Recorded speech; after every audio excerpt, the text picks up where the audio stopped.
El sol ardía intensamente sobre el diminuto poblado de Santa Esperanza, donde el paso del tiempo se marcaba con el silbato del tren y el crujido de los carros de madera.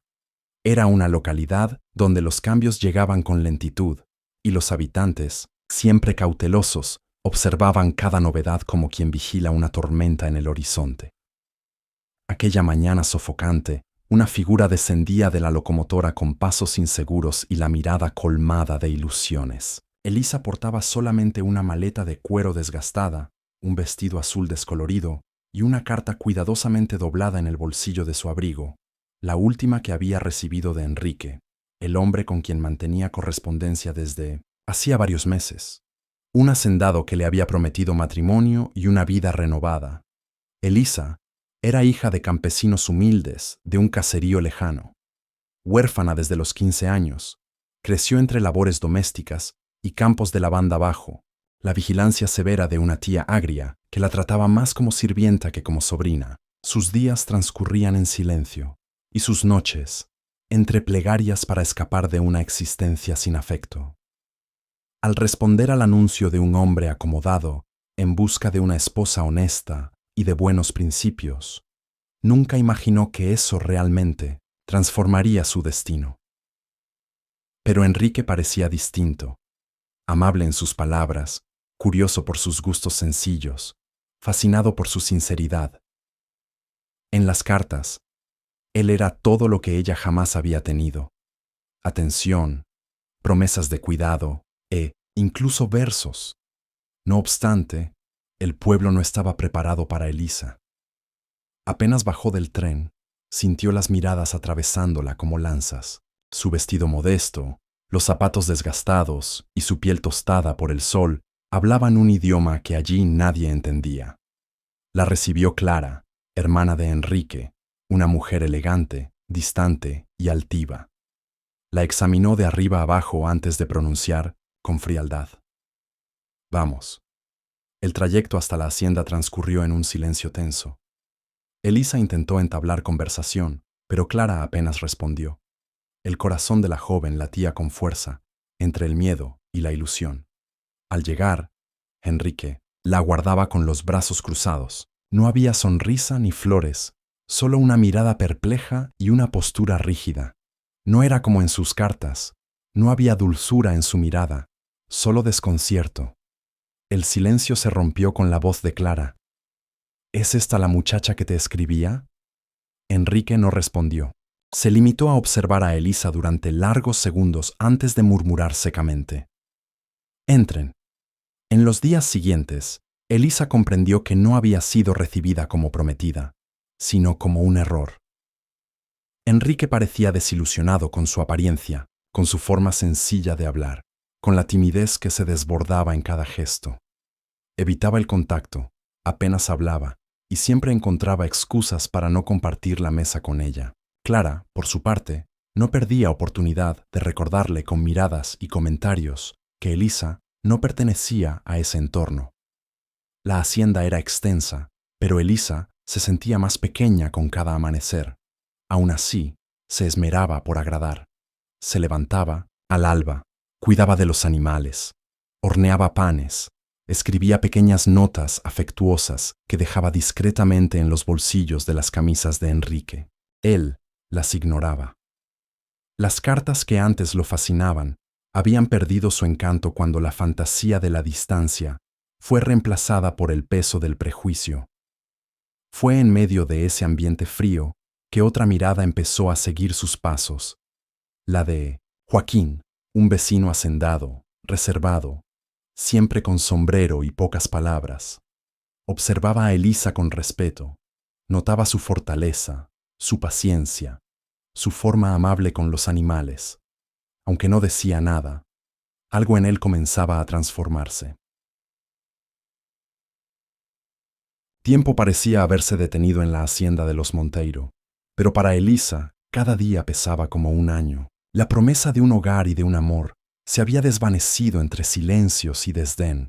Enrique, el hombre de las dulces cartas, ahora ni siquiera la miraba. Clara dominaba todo y la trataba con desprecio, como si Elisa fuera una intrusa intentando colarse en un mundo que no era suyo. Era común escuchar a Clara susurrar con las sirvientas. ¿Qué le vio en esta campesina? Una carta bonita no deslumbra por mucho tiempo. A pesar del constante rechazo, Elisa mantenía viva la esperanza, no por ingenuidad, sino porque había aprendido a sobrevivir así. Cada día se levantaba antes del amanecer, limpiaba los establos, ayudaba en la cocina, cuidaba la ropa y se esforzaba por demostrar que merecía estar allí, no por estatus, sino por autenticidad. Aún escribía en su cuaderno como lo hacía antes de partir. Era su refugio. Escribía cartas que no enviaba, poemas melancólicos y plegarias inventadas por ella. Enrique, por su parte, vivía atrapado entre el orgullo y la incomodidad. Había sido blanco de burlas por traer una mujer humilde desde tan lejos. Temía el juicio del pueblo, de los vecinos y de su propia familia. La figura frágil de Elisa no coincidía con su ideal de esposa, y eso lo avergonzaba más de lo que quería aceptar. Así, se refugiaba en el trabajo y dejaba que Clara manejara la situación. Clara no tardó en actuar. Empezó a buscar nuevas candidatas para su hermano, organizando cenas con familias influyentes de la región e intentando ignorar la presencia de Elisa, como quien ignora un mueble viejo en una esquina. En uno de esos eventos, aconsejaron a Elisa quedarse en la cocina. Mejor no incomodar a los invitados, dijo Clara con una sonrisa gélida. Fue en ese periodo que Joaquín comenzó a acercarse discretamente. Era un hombre sencillo, dueño de una modesta hacienda vecina, viudo desde joven, vivía solo con 2 perros y algunos caballos. La pérdida de su esposa lo había vuelto callado, pero no amargado. Observaba a Elisa cuando pasaba por el camino, siempre con la mirada baja y las manos marcadas por el trabajo. Un día, al verla intentando arreglar la rueda de una carreta, bajó de su caballo y, sin decir mucho, la ayudó. Ella le agradeció con una sonrisa tímida. Desde entonces, intercambiaban breves palabras cada vez que él pasaba por la entrada. Joaquín notaba detalles que Enrique pasaba por alto. La dulzura con que Elisa hablaba con los animales, la calma en sus movimientos, la tristeza oculta detrás, de gestos bondadosos. Una vez, al llevarla de regreso a la hacienda tras encontrarla caminando sola bajo la lluvia, escuchó de ella una frase que no olvidó. A veces, uno solo quiere ser visto.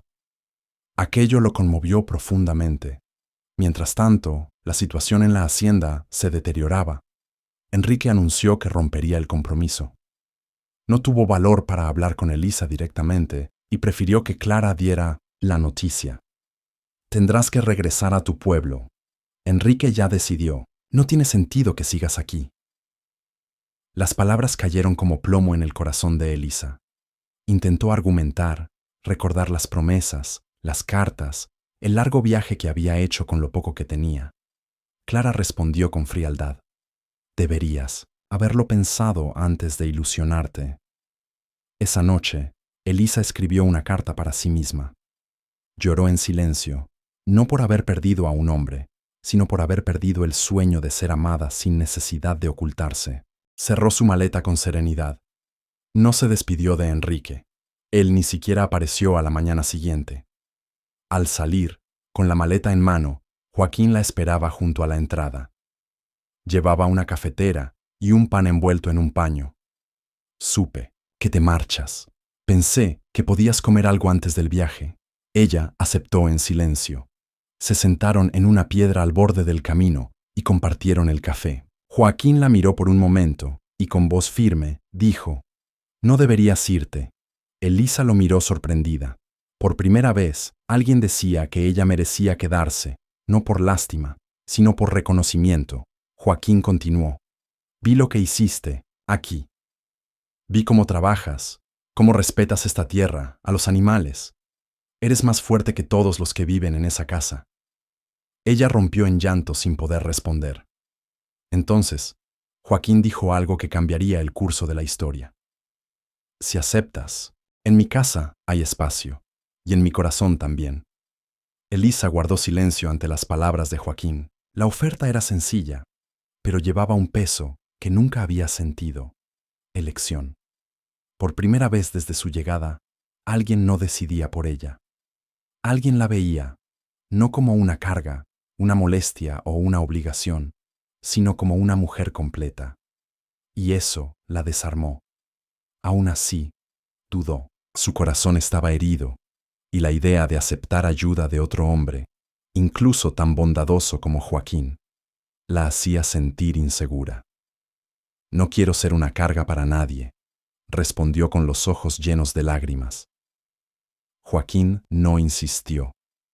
Solo dijo, entonces, quédate un tiempo en mi casa, sin promesas. Solo hasta que decidas qué quieres. Había en aquella invitación